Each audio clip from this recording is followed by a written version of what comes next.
It is my great pleasure to present to you Professor Milton Friedman on the subject Equality and Freedom in the Free Enterprise System. Professor Friedman.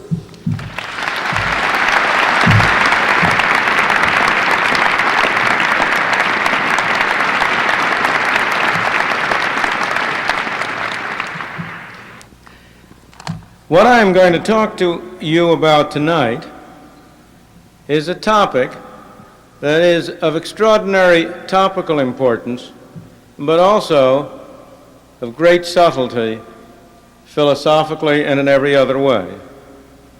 The belief that government has both the responsibility and the power to promote equality of income has become an article of religious faith.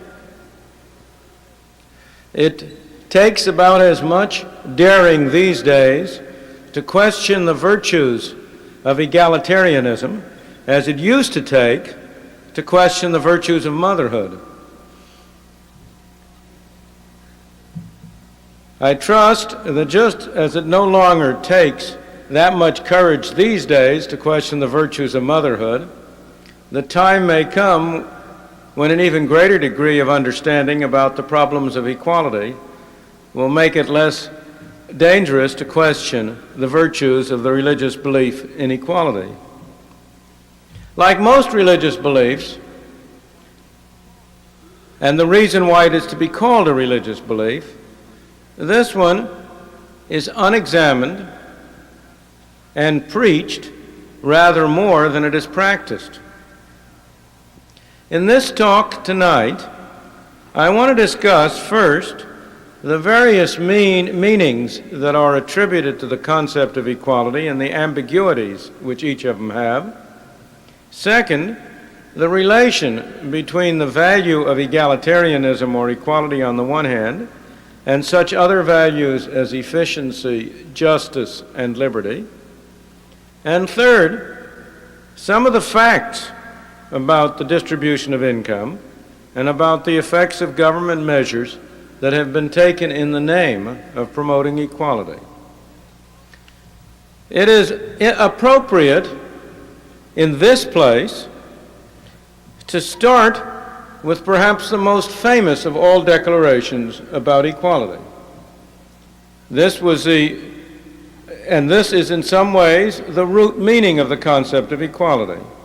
You all recall that Thomas Jefferson, when he wrote the Declaration of Independence, wrote, "We hold these truths to be self-evident, that all men are created equal." If you were to stop there and think about those words, you would say, well, what utter nonsense. How could any man as intelligent, as knowledgeable, as worldly as Thomas Jefferson write such an obviously invalid sentence? Not only aren't all men created equal, all people aren't men. And what about the women? Thomas Jefferson, like so many of his fellows, was a slave owner. Was he asserting that the slaves were created equal to the non-slaves? Some men are born tall, some are short, some are strong, some are weak, some are smart, some are stupid. But obviously, Thomas Jefferson did not mean that men are created equal in the literal sense, that they are clones of one another. That isn't what he meant. And that becomes obvious if you don't stop the reading of the Declaration of Independence at that point, but go on to read the sentences that follow. And what follows that statement in the Declaration of Independence, "We hold these truths to be self-evident, that all men are created equal," it continues, "that they are endowed by their Creator with certain inalienable rights, that among these are life, liberty, and the pursuit of happiness." What Thomas Jefferson and the Founding Fathers were saying when they said all men are created equal is not at all an assertion about their genetic composition or their physical characteristics. It was rather an assertion that they were equal before the law, that they were equal in the eyes of God, that each person is precious in and of himself, that each person separately is to be taken seriously as a human being in and of himself, and is not to be treated simply as a means for the purpose of serving somebody else's ends.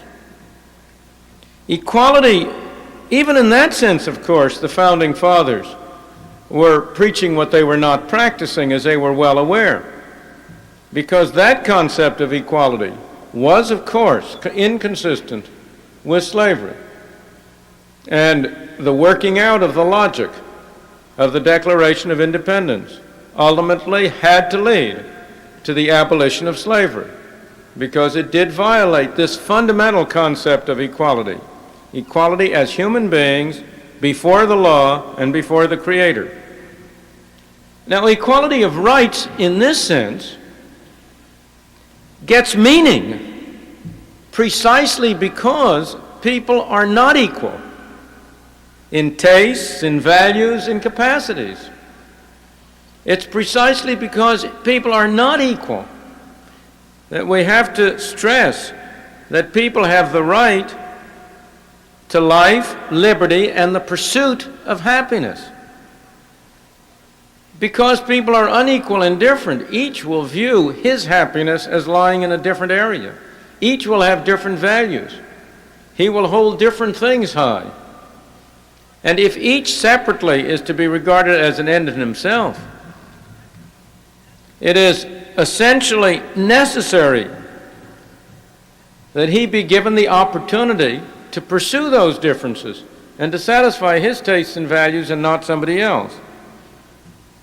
Equality in this sense, equality of rights, personal equality, is a precondition of permitting human freedom. That's the original, I believe, and the most important sense of equality.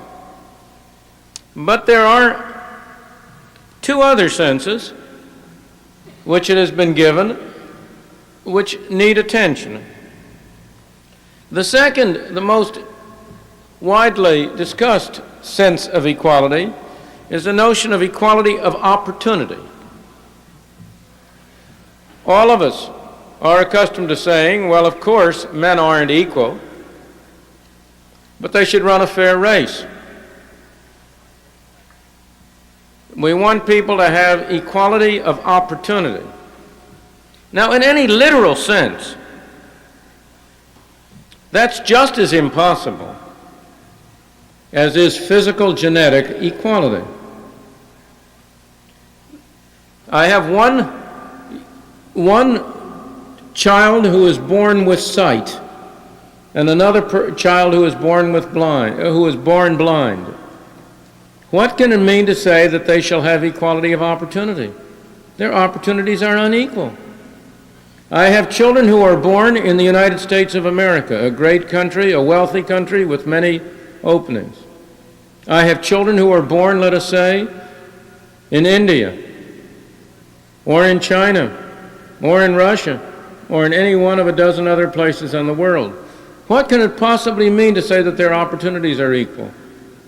Within a single country, some children are lucky enough to have parents who are concerned about them, who give them a background of culture and understanding and schooling and education. Other children are born so unfortunate as not to have the same quality of parents. There is no way in any literal sense you can achieve equality of opportunity. And yet, the concept has a meaning and a significance. What we really mean by it, I believe, is not the literal sense that people shall have equal opportunities, because that's impossible. What we really mean is something else. It's the idea that is expressed best by the French phrase that became common at the time of the French Revolution. I won't give it to you in French because my French pronunciation is so terrible I would mangle it. But the English of it is a career open to the talents. that every career shall be open to every individual who shall have the talent and the ability and the good fortune to have had the upbringing which would qualify him for it. The meaning of equality of opportunity in this sense is that there shall be no arbitrary obstacles placed to prevent people from achieving those careers, those positions, those opportunities for which they have the ability and the capacity and the taste to qualify. In that sense, equality of opportunity, as we shall see, is also a necessary condition for freedom, in the sense that there shall be no arbitrary obstacles preventing people from developing their capacities. But I come to the third sense, and the one which is the one most widely used today, and that's the notion of equality in the sense of equality of outcome. This is what is meant when people say we want a society in which inequalities of income are less, in which differences in wealth, differences in goods and services available are less. Now, equality of income, equality of outcome, is clearly inconsistent and contradictory to equality of opportunity of the kind we've just been talking about. Let me illustrate that in a rather silly and trivial way. A group of us get together to play a game of poker. Equality of outcome means that after the game is over, you have to redistribute the money so everybody ends with the same amount. Well, that takes all the fun out of the game. And it also completely denies the idea that at the outset everybody shall have the opportunity to do the best he can. If everybody is to end up in the same place, to have the same outcome after the event, what does it mean to say that people shall have equality of opportunity to achieve as much as they can in terms of their capacities? So equality of outcome is clearly inconsistent with any appropriate concept of equality of opportunity. But beyond that, it is an even more difficult concept to define precisely than are the other concepts, equality of rights or equality of opportunity in the sense of no arbitrary obstacles. If we're going to talk about equality of income, what is the appropriate area? Should we talk about the world as a whole? Are people who say we cannot tolerate inequalities of income saying we shall see to it that the objective, that the aim ought to be to have every person around the world have the same income as every other person?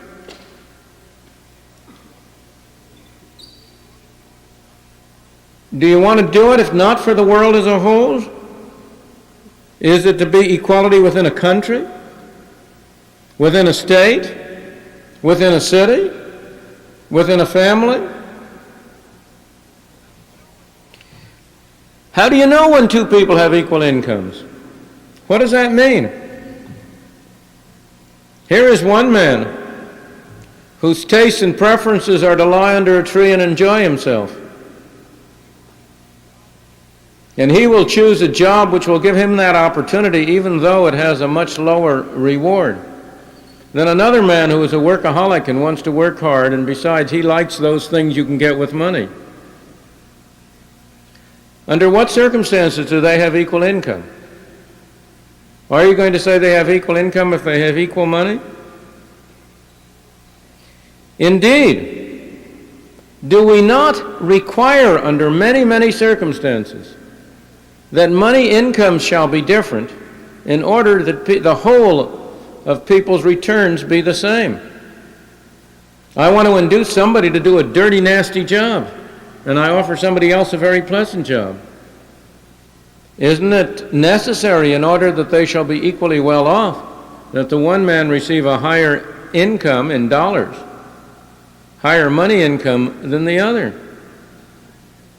Some activities carry more risk than others. Let's go back to my lottery game. I have 1,000 beautiful girls who want to go into the movies. Where do I measure equality of income? One of them is going to become a star and make $1 million, and the other are going to have very low incomes. But they all start off equal. How do I measure when are they equal in income? And how do I compare their income with the other 1,000 equally beautiful girls who decided to become secretaries? What unit do I want to take if I'm going to measure equality of income? Do I want to look at the person as a unit, the family? Here I have two families. Both, husband and wife, the one decided that they would prefer to have children, and the other decided that they would prefer to have a nice automobile. What measures equality of income? Equality per person or per family? Now, lest you think that this problem of the size of family is an irrelevant consideration, let me point out to you that probably no change in the past 75 years has done more to reduce real poverty and real misery than the change in the size of the family over that period, and particularly the elimination of very large families.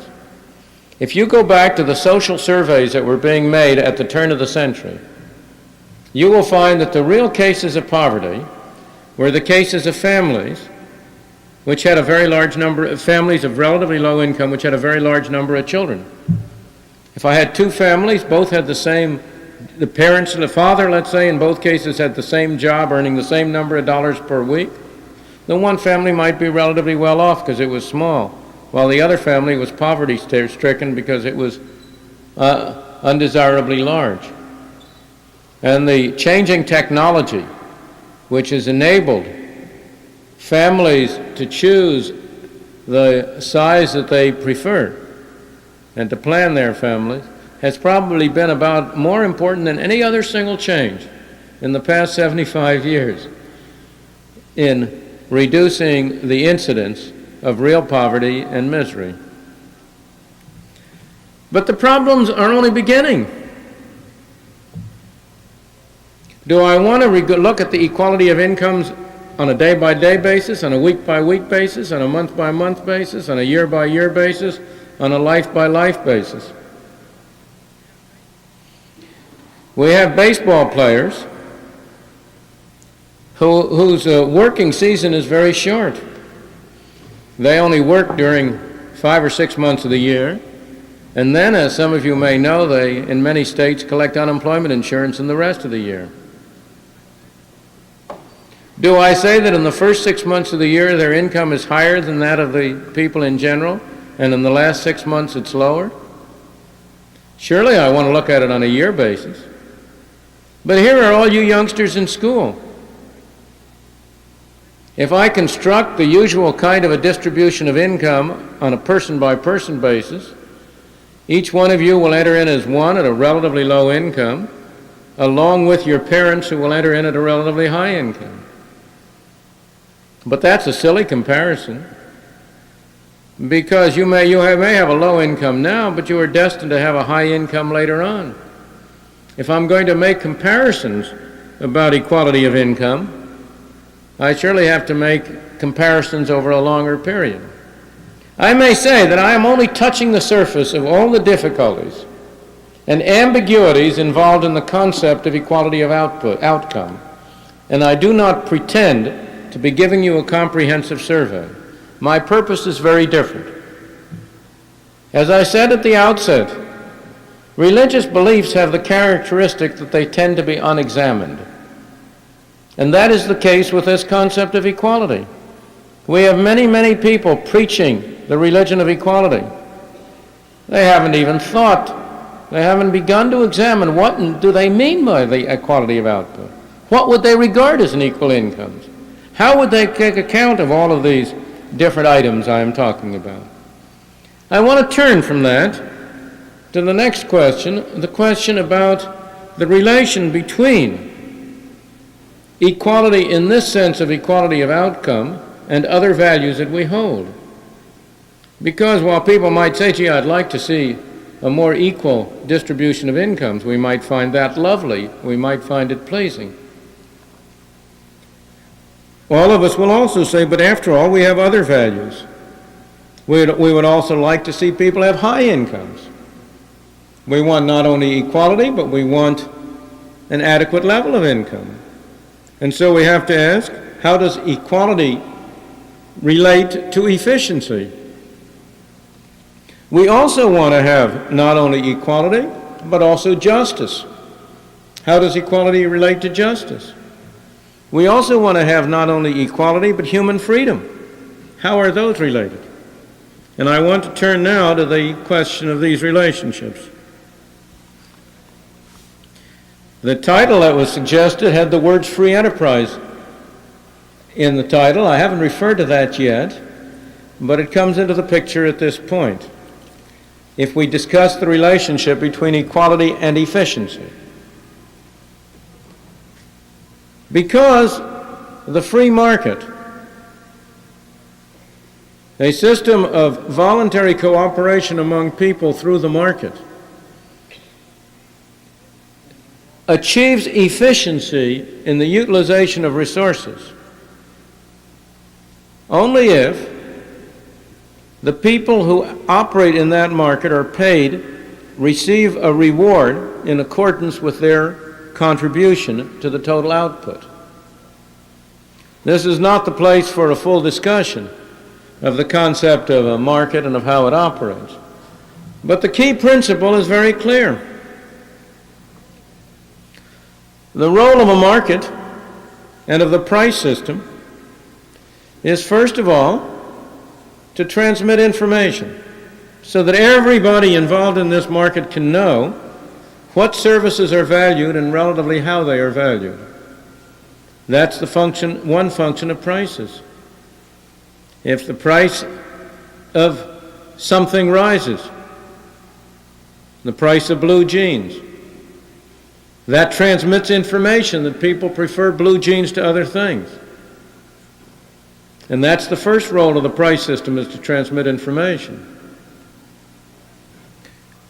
But you have, it's not enough to transmit information.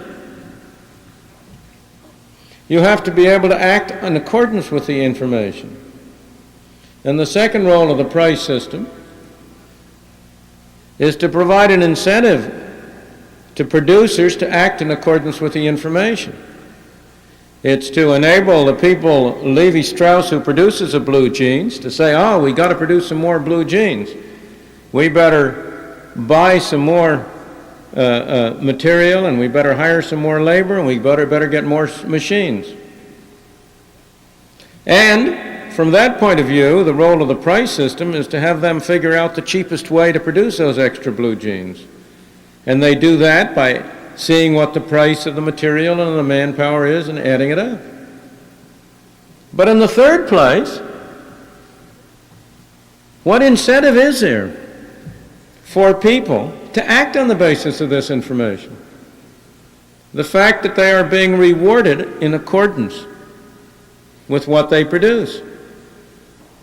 Here is the information, the signal has gone out that the society would like to have some more blue jeans.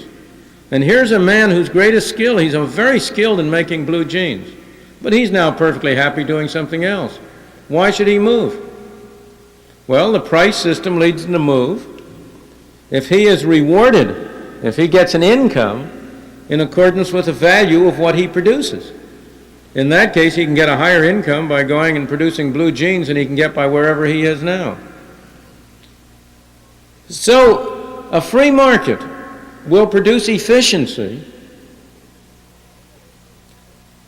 only insofar as those who cooperate in the free market are paid in accordance with the value of what they add in the market, according to their product.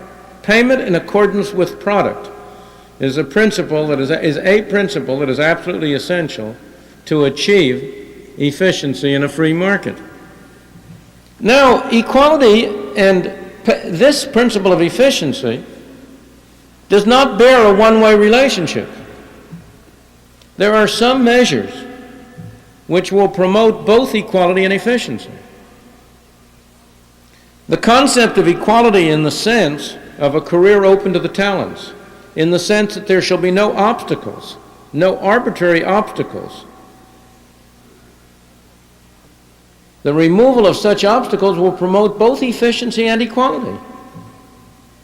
If I have had the rule that only people who are born from certain classes in society shall be able to hold certain classes of jobs, and that's an arbitrary obstacle, the removal of that obstacle will promote both equality by giving greater opportunity to a wider class of people, and efficiency by enabling people to use their resources more efficiently and more effectively than they otherwise could.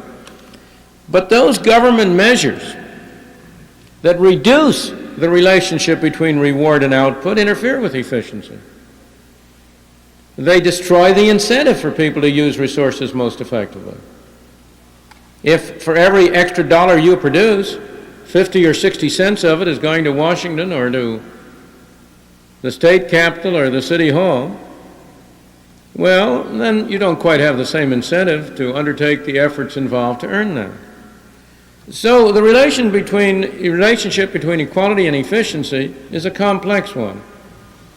Those measures that widen equality of opportunity will promote efficiency.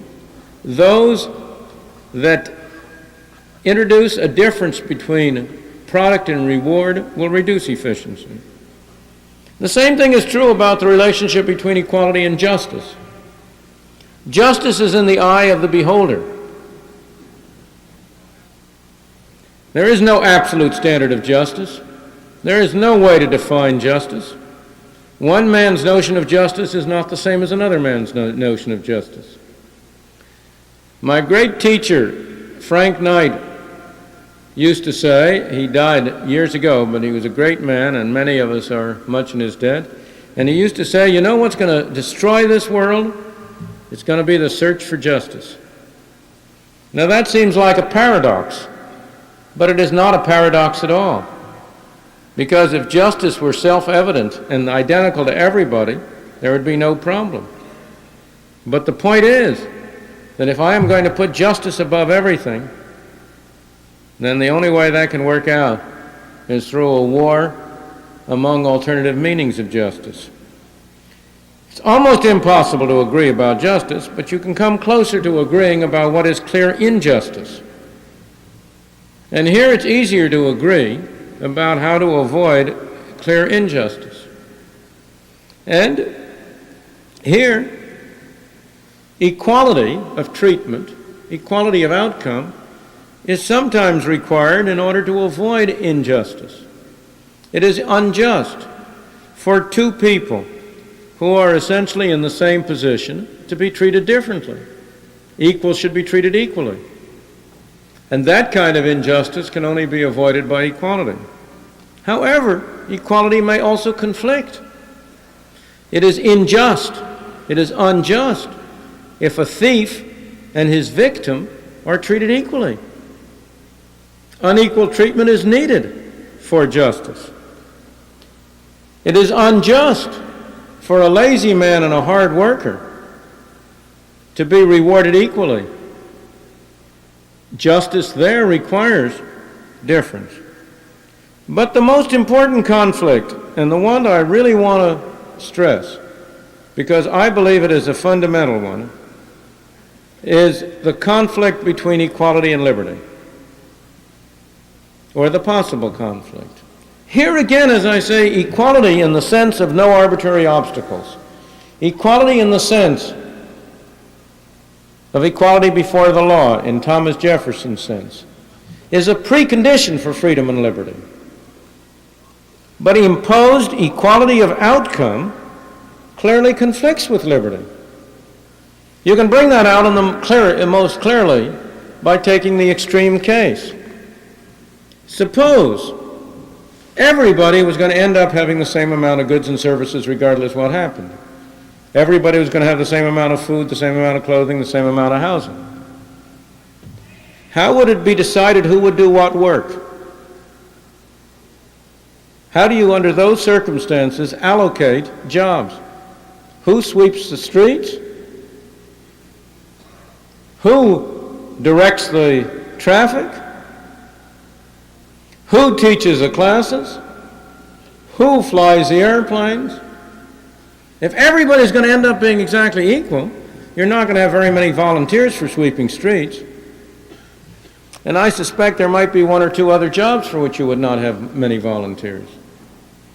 It is obvious that if everybody is going to end up equally, then only coercion and force, order, command, could assign people to jobs.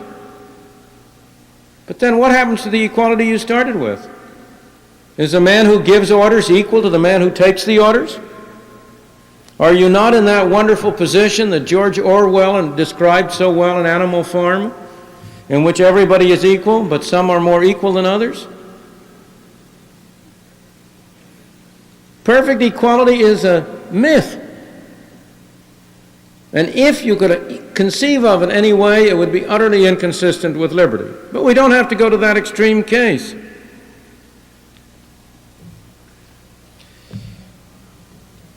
There's a wonderful book by Bob Nozick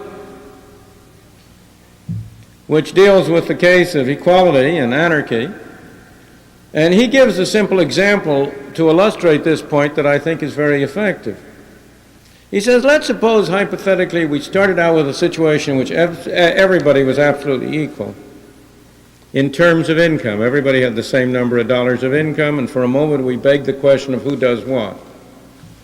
And he says, but you know, and this is a good auditorium in which to mention this, there's one great basketball player, let's say, to go back a little ways, Wilt Chamberlain. And lots of people would love to see him play basketball. And they all get together and they decide they'll chip in a quarter apiece to make up a purse in order to persuade him to play basketball. He's perfectly willing to play basketball if he gets that amount of money, but if he doesn't get paid at all, why should he bother? Now, if you're going to maintain an equal society, you've got to prevent people from doing that. That's a violation of equality, because after the game is played, it's like after the poker game or after the lottery. People will no longer be equal. Again, from another point of view, you see that equality and liberty really conflict very sharply. But you cannot achieve complete equality without utterly destroying liberty, without destroying freedom. That inequality of outcome, of final product, is in many cases the other side of freedom. Now, once you put it this way, it becomes absolutely clear that, you know, people don't really want equality of outcome. That's a bunch of nonsense. People may talk as if they want equality of outcome, as if they are egalitarians, but nobody believes it. Is there anybody who really says that you ought to prohibit people completely from participating in lotteries? Well, lotteries are illegal in one form or another in many states. Mistakenly so, I believe. But there are lotteries and lotteries. I've already suggested that the young women who seek a career on the stage or in the movies are engaged in a lottery.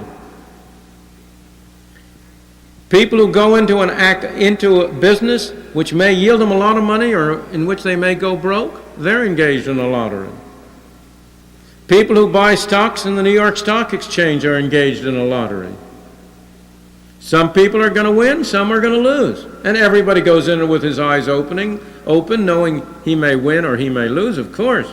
We all grossly overestimate our own chances of winning. That's natural human optimism. If it weren't for that, Reno and Las Vegas would be ghost towns. But yet, do we really want to say that we want to have a world in which it is impossible for people to undertake lotteries? If the people who preached equality really wanted equality, there is nothing in the world that would prevent each one of them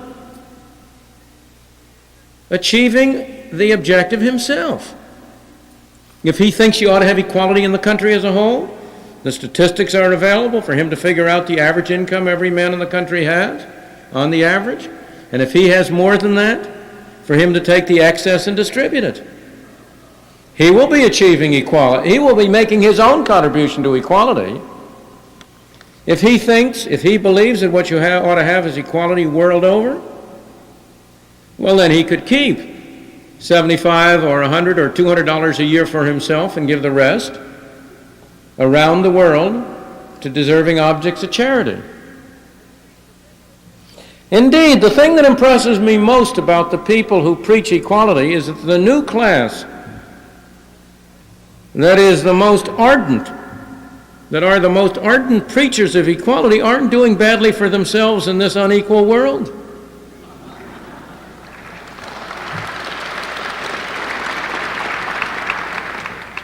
And of course, this is one of the major problems, one of the major reasons they preach it.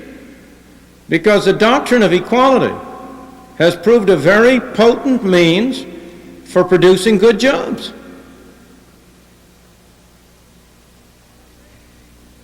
But maybe people might say, well, I believe in equality, but I don't want to be the only person to do it. I don't want to just cut down my income to equal the others. The world will still be an unequal world. Well, then he has the alternative of going and living in an egalitarian community. There are some small numbers of people around this world who have gone to live in communes. They ought to be perfectly free to do it, provided they don't try to make us live in a commune with them. And so if those people who preach equality really believe in it, there's nothing to prevent them from going there. I owe to the gentleman I mentioned before, Bob Nozick, a bit of really very nice empirical evidence that people don't really want equality. And that is that we have in one country in the world very equal socialistic communes which people can enter voluntarily and which are highly regarded, namely the kibbutzim in Israel. Now, the kibbutzim in Israel are egalitarian communities. They are communities in which all people are jointly involved in the kibbutz, in that particular community. They all share equally in the output. They all share equally in the work. They decide by joint meeting who shall do what, etc. It's the closest approach to a purely socialistic community you could possibly imagine. Moreover, unlike the situation in the United States, those communities are not looked down on. On the contrary, they are highly respected and regarded. They have great social standing. Everybody is free to join a kibbutz or to leave it. They have been viable social organizations, but at no time, and certainly not today, have more than 5% or so of the people voluntarily entered in and joined into the community. So we can make the empirical inference that about 5% of the people in any society would voluntarily choose equality versus diversity and opportunity. Now, what are the facts? The people who preach equality, if they heard what I said or listened to me say, would say, well, what you're saying is very well. But they would say to me, how can you stand up there and talk this way when you know that the problem isn't equality, the problem is inequality. The problem is that capitalist societies are wicked and inequitable societies in which the rich grind the poor under their heels. Now, the interesting thing is that the facts are precisely the other way around.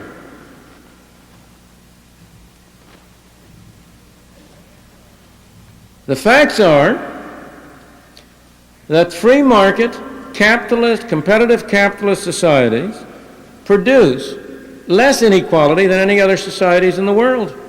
That they are by all odds the most equal societies. If you go to a country like the Soviet Union, which is very far from a free market society, although it has some free market elements, the differences between the level of living of the people at the top and at the bottom are far greater than the differences between the level of living of the people at the top and the bottom of a society like that, such as our own. Those differences in level of living are associated with enormous differences in power over the lives of other people.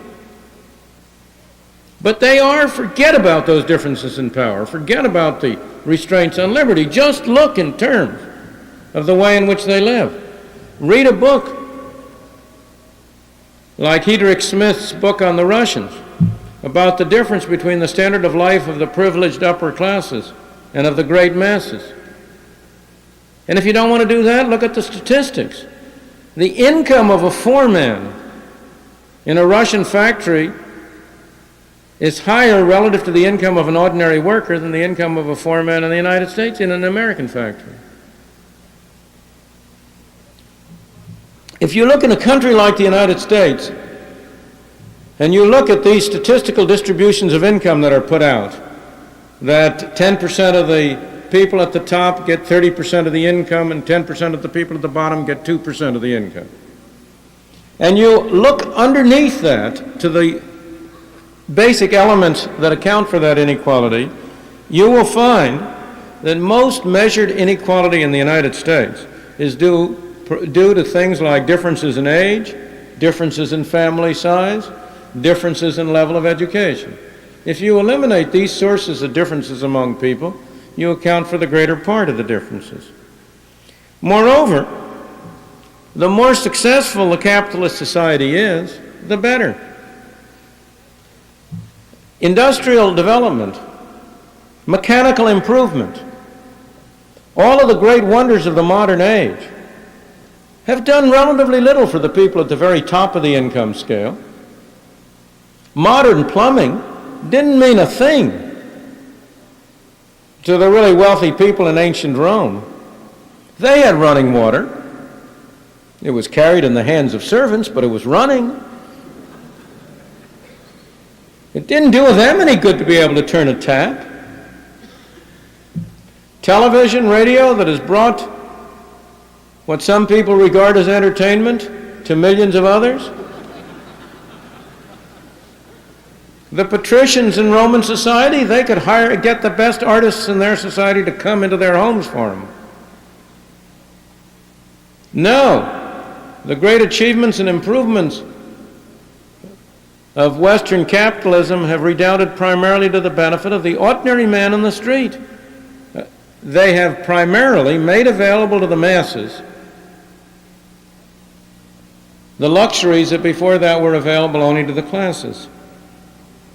In 1848, John Stuart Mill, great English economist and philosopher, in a book called The Principles of Economics, wrote, and I quote, "Hitherto," he wrote, "it is questionable if all the mechanical inventions yet made has lightened the day's toil of any human being. They have enabled a greater population to live the same life of drudgery and imprisonment, and an increased number of manufacturers and others to make fortunes. They have increased the comforts of the middle classes, but they have not yet begun to effect those great changes in human destiny which it is in their nature and in their futurity to accomplish." Nobody could say that today. Had not lightened the day's toil of any human being. You will travel from one end to the other end of the prosperous countries like the United States, where capitalism has brought mechanical invention, and the only people you will find engaging in hard day's toil are those who are doing it for sport.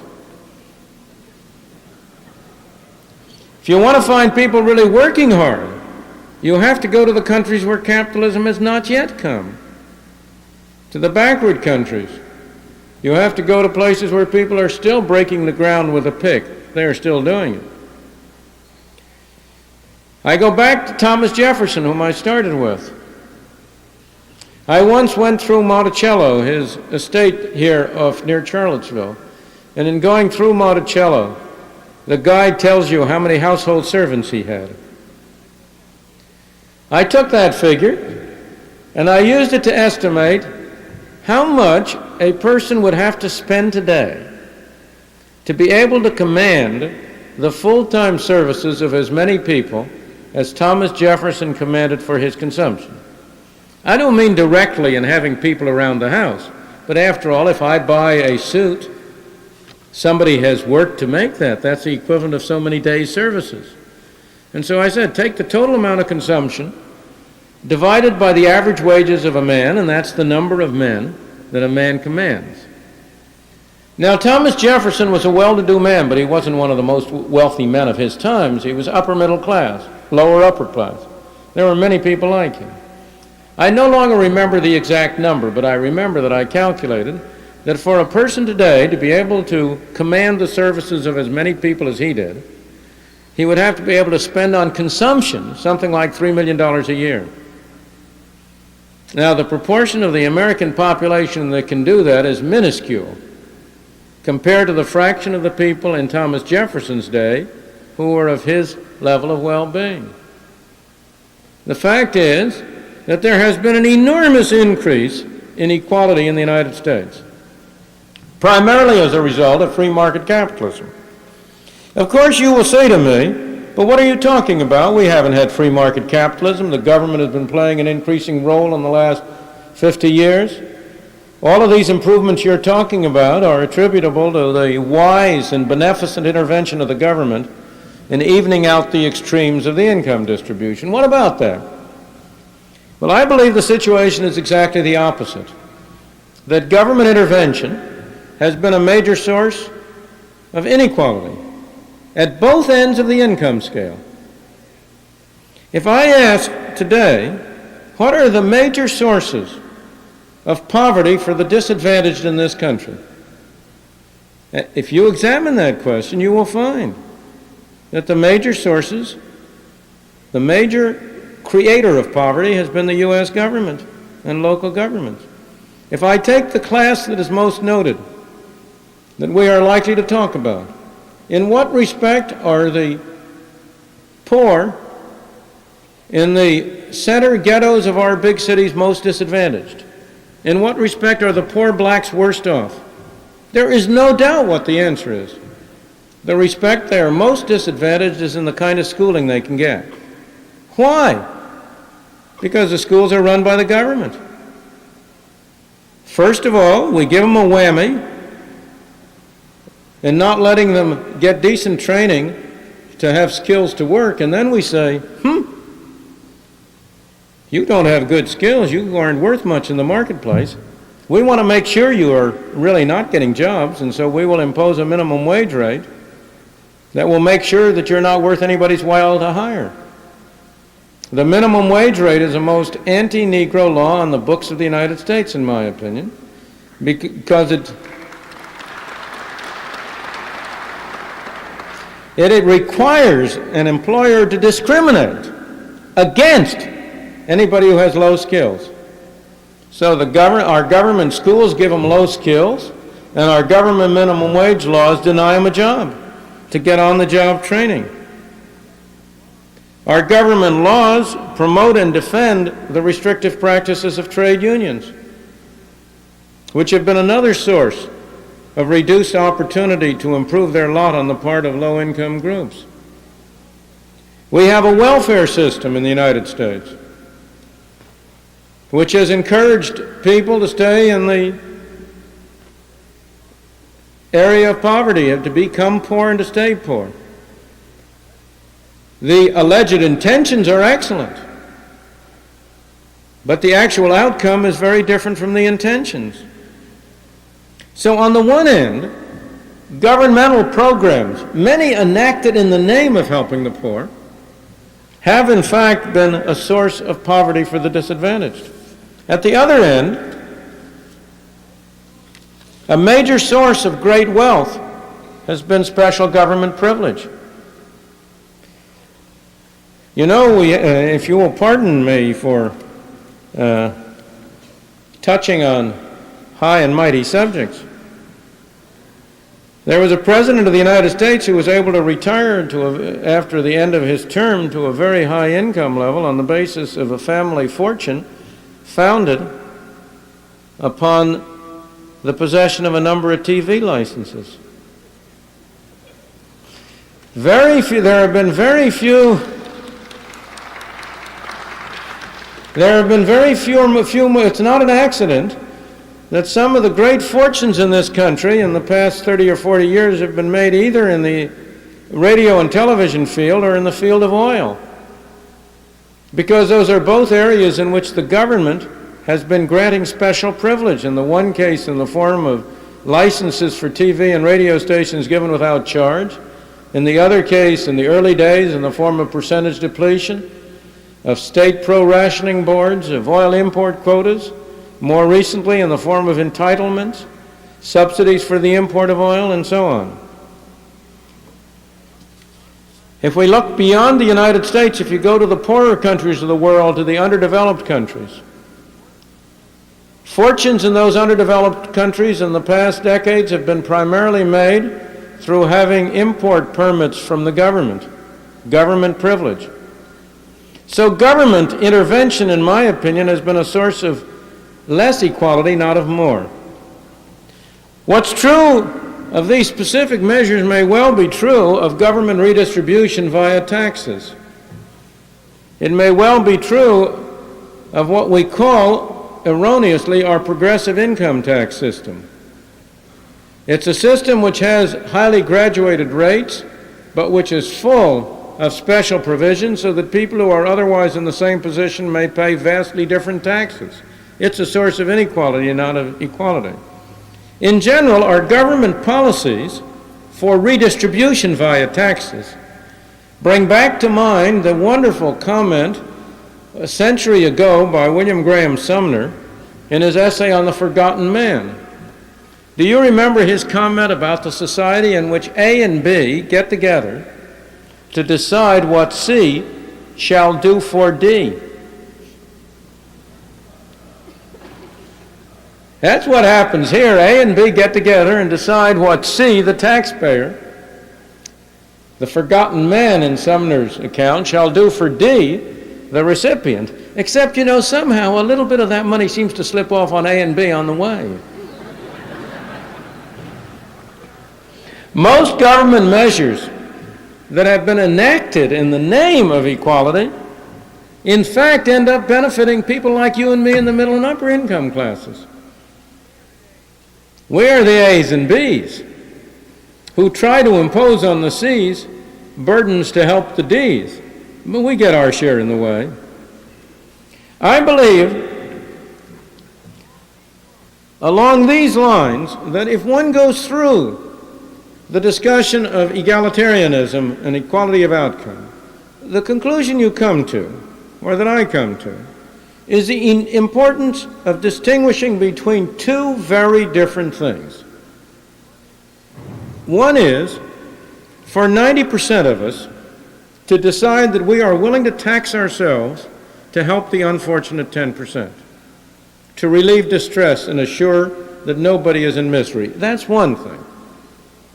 I think it's a wholly different thing for 80% of us to impose taxes on one 10% in the name of benefiting the other 10%.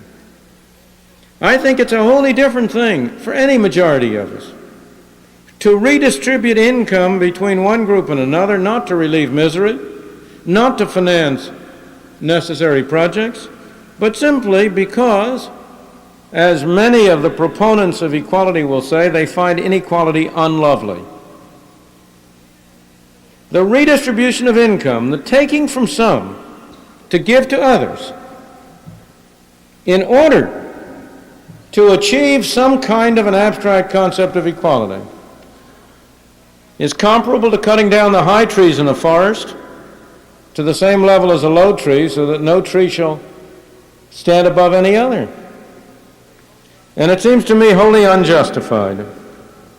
I do not believe it can be regarded as just or proper or right to use policemen to take resources from some in order to give to others, just because some of us may think that our values demand greater equality. My final conclusion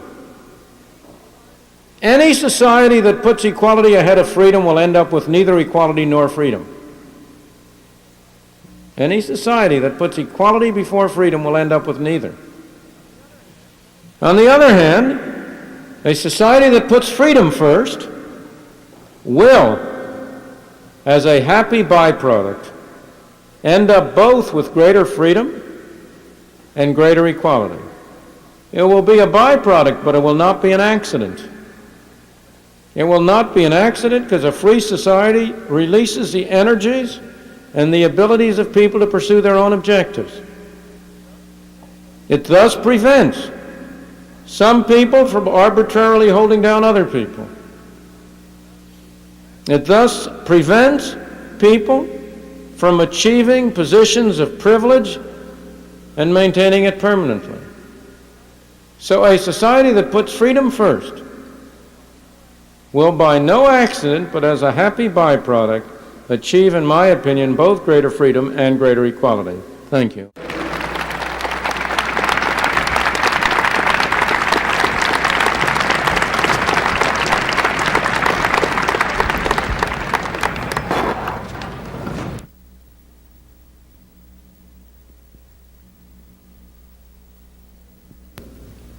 Yes, sir. Professor Friedman, would you assess the future of freedom and equality based on the consideration that the Equal Opportunity Employment Commission is enforcing an affirmative action program? Well, I don't believe the so-called affirmative action programs are programs in the direction of either equality or freedom. I think they are programs in the direction of more governmental intervention into our private affairs. I believe that people ought to have equal opportunities to enjoy and use their resources, including the equal opportunities to make such deals of employment contracts with one another as seem appropriate to themselves. I do not believe that it is desirable that we move in the direction of having a government bureaucrat decide whether A may hire B or not, whoever A and B are. Thank you. And in consequence, I think programs of this kind are both reducing our freedom and reducing equality. And they will redound to the disadvantage of the very groups it's intended to help. I was citing this morning over here at William & Mary when I was talking to some of the students, a book that I recommend very strongly to all of you by a South African, former South African, he's now in this country, W.H. Hutt, called The Color Bar. And it points out how apartheid in South Africa got started as a result of pressure by trade unions for equal pay for equal work. Again, over and over, we have to look at the actual consequences of policies, not at the names of them. The immediate occasion that we're talking about now, to take the case that seems less tendentious but is just as important, the equal pay for equal work is a claim for people supposedly for the feminist cause. Now, I believe that's an anti-feminist slogan. It will hurt the feminists. It will not help them. Why? I believe that every individual, man, woman, or child, should have an opportunity to get a job if he wants to and can do it. But now, if there are some people who are prejudiced, if Mr. Jones is a male chauvinist, and he would prefer to have a man rather than a woman, or Mr. Smith is a believer in feminine rights and would prefer to have a woman rather than a man, it doesn't matter. But take the male chauvinist pig. If you have a law that he must pay the woman and the man the same, and if he can find some way around having to hire the woman, he gets away free. He doesn't have to pay for his prejudice. On the other hand, suppose he has a prejudice, but we let people compete. Then the woman at least has a weapon of offering to work for less. And he has to pay for his prejudice. The free market, by enabling people to compete openly, is the most effective device that has ever been invented for making people pay for their prejudices, and thus for making it costly for them to exercise it. And what you do when you impose the equal pay for equal work law is that you make the expression of prejudice costless. And as a result, you harm the people you intend to help. Now, you may think this is purely hypothetical. I assure you there have been some careful statistical studies of this kind of phenomenon which show exactly these results. Yes, sir. I guess I'm supposed to go over to here. Yes, sir. Professor Friedman, you would support equality of opportunity. Is it not a possibility that one of the most effective ways to gain equality of opportunity is to eliminate some of the income disparity? That is, it's a possibility that there is some base level of income that people need to have in order to guarantee equality of opportunity. And on this grounds, is this one of the grounds that you would support a negative income tax as perhaps an efficient way of seeing that children have an opportunity to, aren't eliminated from the equality of opportunity? Well, you've raised a number of issues, all of which are difficult ones, and so I'm going to have to try to answer them simply, and I will not be able to go into the full detail because they are very important issues that you have raised. I think you have to be careful to start out as you start out. I do not believe it is true that a major obstacle to equality of opportunity, in the kind of sense in which it has meaning, in the sense of career open to the talents, I do not believe that a major obstacle there is presented by inequality of outcome. It may be it's certainly far more serious obstacles are presented by the fact of the kind of community in which people are born. Equality of opportunity is much more harmed by some people being born in India and some in the United States than by almost any other difference you can think of. So I think that there are many features that are far more important than equality of income, and we want to be careful that in the process of arguing along your way, we don't end up getting the worst of both worlds, of less equality and less of opportunity. Now you went from there to a very different question. So far as a minimum income is concerned for life, I said at the end that I think we want to make a big difference between 90% of us taxing ourselves to help 10% at the very bottom. Eliminating misery and poverty is a very different thing, I think, than promoting redistribution of income in order to get a more equal distribution. I myself support the negative income tax. In fact, have urged it, and I think I didn't invent it, but I invented the term. It's unlovely term, the negative income tax. I'll take full credit for that. I support it, but not primarily for the reason that you say, but for a very different reason. I believe that if we were starting from scratch, if we had an empty, clean slate, private charitable arrangements would be amply effective in in eliminating real distress and misery. They have been in many circumstances. In our wealthier society, they clearly would be, but we're not starting from scratch. We have a welfare system which, in my opinion, is a mess and does far more harm than good. And the question is, how do you get from there to where you'd like to be? And I see a negative income tax as a device which would enable you to get from where you are to where you'd like to be, while not doing injury to those people whom we have encouraged to become wards of the state. And that's more my justification. Now we come to your final point, the problem of children. And there we do have a very real problem of what do we do about the opportunity of children? The argument for parental control of children is very different than the argument for giving adults freedom.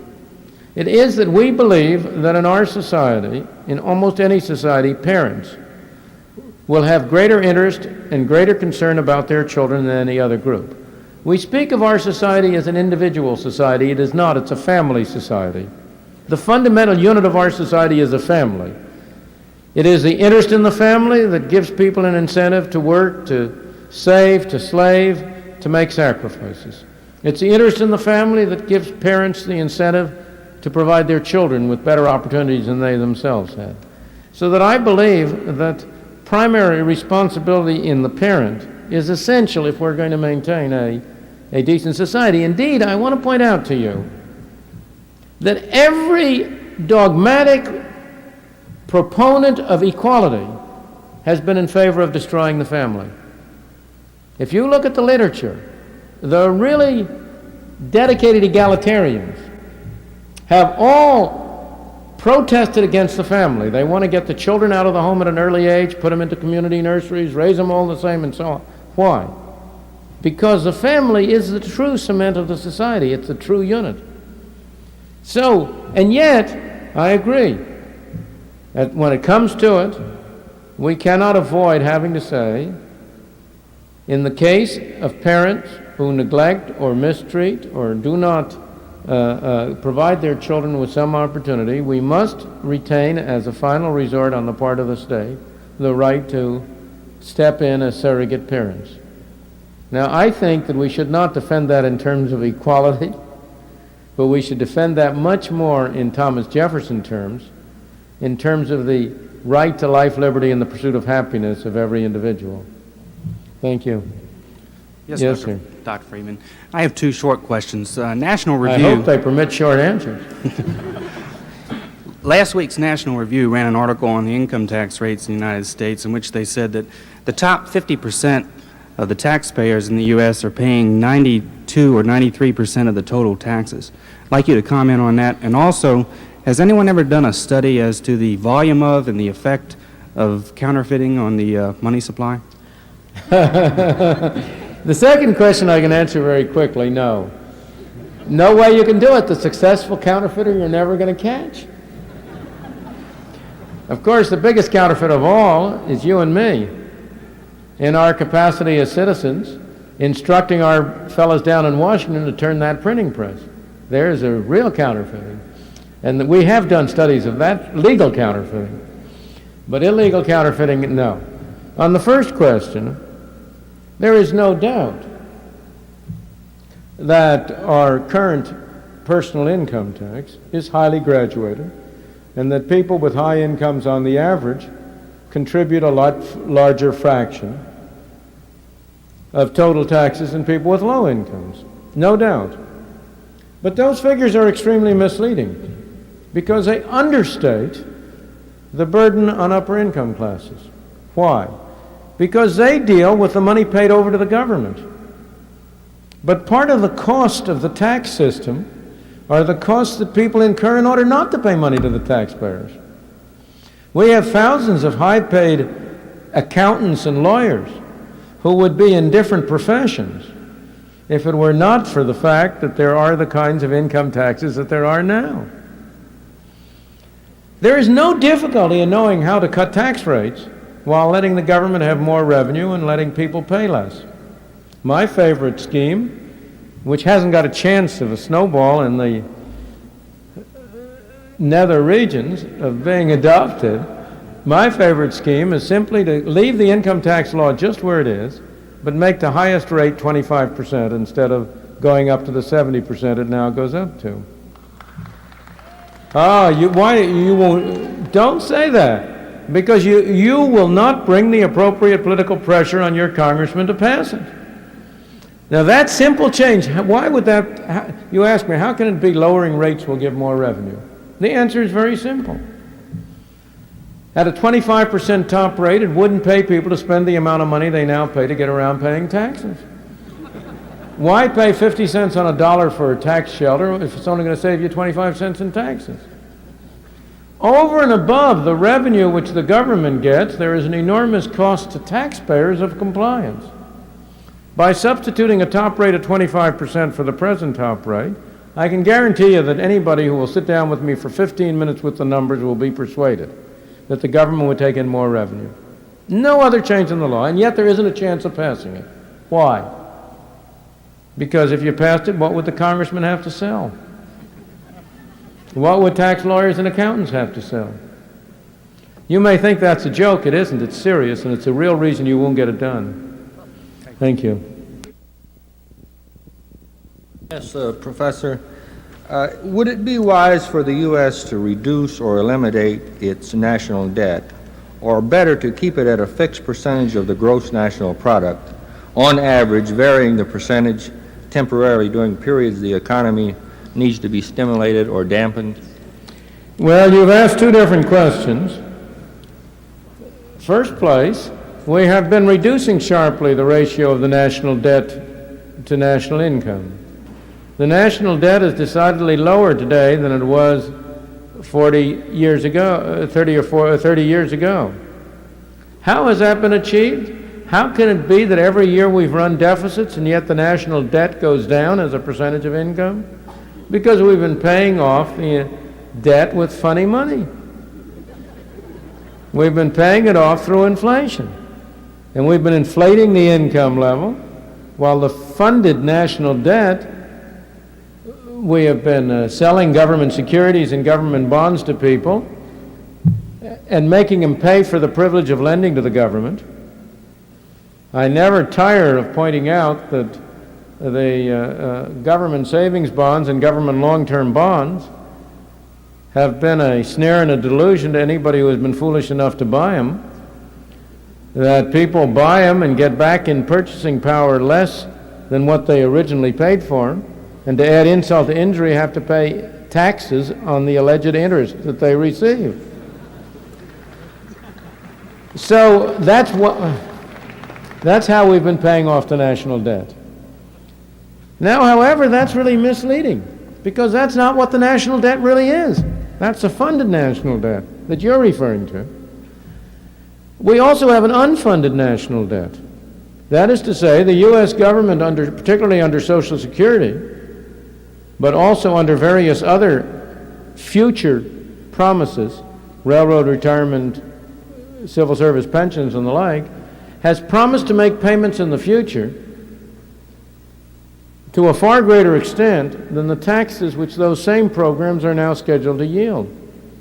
The unfunded debt of that kind now has a present value of something between $1.5 and $3 or $4 trillion. It's many times the size of the funded debt. Now, you ask the question, should we keep that at a constant fraction ratio of GNP? It doesn't really make too much difference, in my opinion. I believe that on the whole it would be best to have a system under which, over a reasonable period of time, we tended to have a balance between government expenditures and government receipts, so we did not add to the national debt. Then at least we should hold it constant, not as a percentage of the GNP, but constant. That would, in my opinion, be the best, but I'm not sure it's very feasible. But then you said, except to manipulate it from time to time as a way of stimulating the economy. But that isn't a way of stimulating the economy. That, again, I can't get into that, but you are implicitly assuming something there which is very far from being acceptable. Yes, sir. Dr. Friedman, it's my view that equality of opportunity to a large extent depends upon the freedom of the individual to do as he chooses within the confines of our law.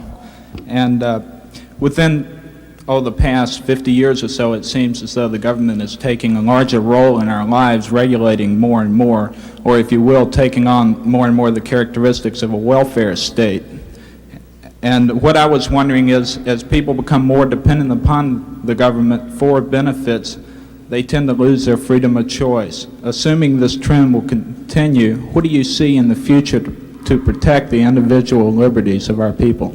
Well, the greatest protection of the individual liberties of our people, fortunately, is the extraordinary ingenuity that they are able to display in getting around these regulations and controls. The fact is that the number of individual citizens is very much greater still than the number of bureaucrats trying to enforce these regulations. That the citizens have a stronger interest in avoiding the regulations than the bureaucrats have in enforcing them. And as long as that situation continues, we'll have a reasonable degree of freedom. Yes, sir. Dr. Friedman, relative to your monetarist theory, allegedly, John Kenneth Galbraith has said that yours is the best of all economic theories. One, because it can't be proven wrong, because it hasn't been tried. Can you elaborate on that, please? Well, I wish I could accept John Kenneth Galbraith's encomium. I hope it's true, but if it is, it isn't for the reasons he's giving. Of course it's been tried.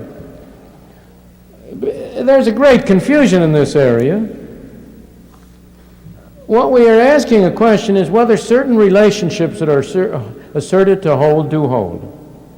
The theory does not consist of a prescription for a particular course of action. What he is referring to is the prescription, which I have over and over again suggested, which is that government should conduct its monetary policy so as to produce a steady rate of growth in the quantity of money. That's a prescription. But it rests on a theory which has to do with the relationship between monetary quantities, monetary aggregates, total money supply, and other magnitudes. And that theory has certainly been tried over and over and over again. There's no problem of examples in which it's been tried. I'll illustrate a case which was not very far from here. In the Civil War, in the war between the states, as I guess you people here would refer to it, in the war between the states, the South, the Confederacy, financed the war primarily by printing money, and you had a very nice inflation running here, something like 4% a month, as a way of financing the war. At one point late in the war, the northern armies overran the places where the printing presses were. And it took them about 3 weeks to move the printing presses to a new location. In the meantime, they couldn't print any more pieces of paper, and lo and behold, the inflation stopped. Well, now that's a pretty good trial of the theory, isn't it? And there are thousands of trials of that kind. There's an enormous amount of evidence that has been accumulated about the kind of relationships that underlie that theory. And so it simply is not valid to say that the theoretical relationships have not been tried. What is true is that the policy prescription has not been tried. Thank you. Yes, sir. Yes, Dr. Friedman, I'd like first to thank you for the opportunity to approach you. And I'll ask this question. Although I'm largely in favor of the free enterprise system, I'm rather troubled by the broadcast industry, particularly television. It's quite good at doing what free enterprise does so well. It pleases the masses. But it would seem to do so at the expense of creating a lot of, I think, generally undesirable social connotations. Here it seems the free enterprise system breaks down. What's your reaction? Not at all. What breaks down is that the free enterprise system is not allowed to operate in television. I agree with the criticisms you make of television and radio, but we have to ask why. And the answer is because we do not have a free enterprise television and radio system. We have a government-controlled radio and television system. You cannot broadcast over the airwaves unless you get a license from the Federal Communications Commission. You cannot keep that license unless you accept the rules and regulations which the Federal Communications Commission lays down on you. The Federal Communications Commission has decreed that advertisers shall get special privilege over TV and radio. And in effect, they have subsidized in this way, in large mass, the advertising industry. I am in favor of a free enterprise radio and television system. What do I mean by that? I believe that the U.S. government should hold an auction. It should auction off the rights to television and radio channels, converted into private property. Here is a certificate, and just as you have a deed entitling you to a certain piece of land, so you would have a certificate entitling you to ownership over the right to broadcast at such and such a frequency, such and such a power, between such and such hours, from such and such place. Now, once you had that, it would be private property. You could recombine it with other people. You could buy some other people's rights to get a broader channel. You could switch yours for somebody else, just as you can recombine land. Moreover, once you did that and auctioned them off and sold them off, you could then abolish the FCC. And you could then have a radio and a TV system that would be just as free and just as open as the print media are now. The reason you have the problems you mention in radio and TV is because the Federal Communications Commission has prevented for decades the development of systems of pay TV, of arrangements for providing television and radio programs under a means whereby the listener or the viewer paid directly for what he saw or heard, and therefore in which the customer had something to say. Today, any viewer who does not who is not influenced by advertising has nothing to say about the kind of programs he sees.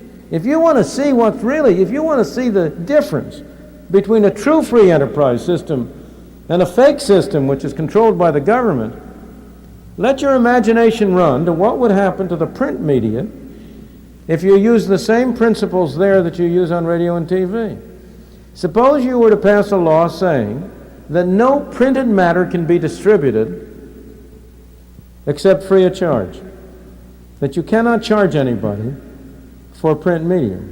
Now today you have print media, some of which is distributed free of charge, neighborhood advertising newspapers and the like, propaganda pamphlets, party platforms.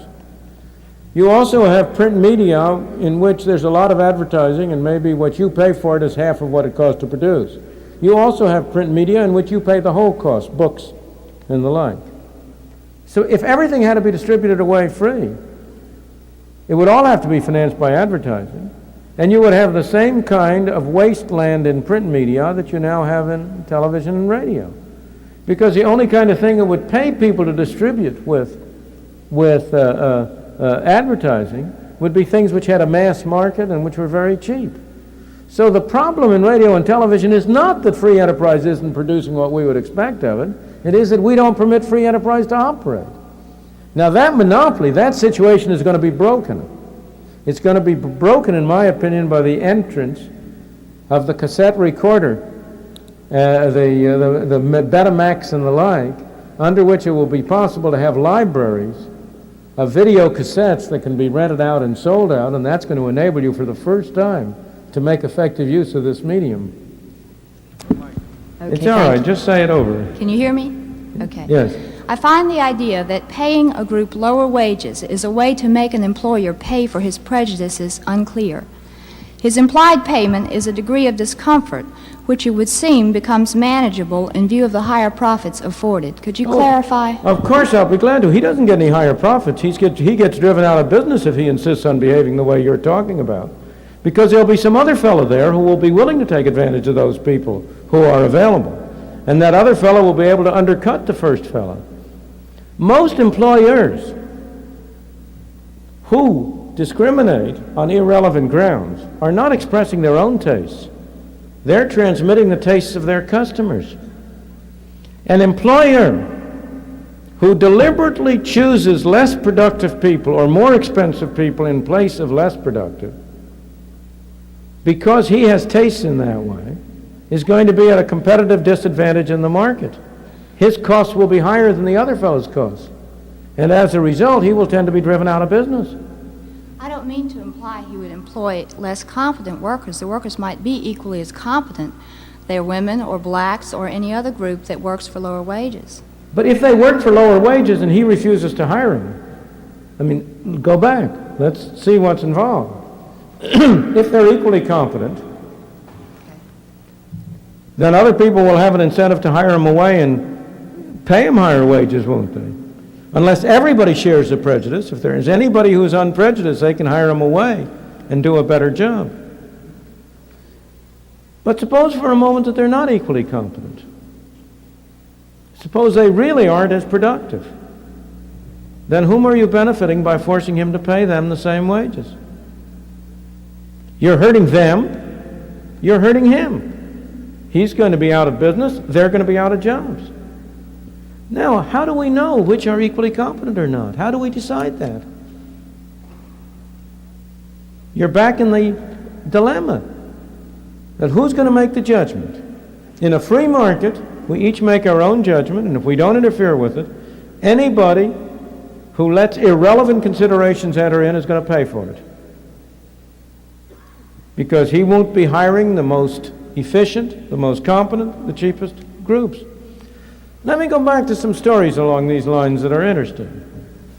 At a time when there was great prejudice on the part of whites to be served by blacks in retail stores. Take a case like that. A storekeeper who insisted on hiring blacks would simply go out of business. His customers would leave him.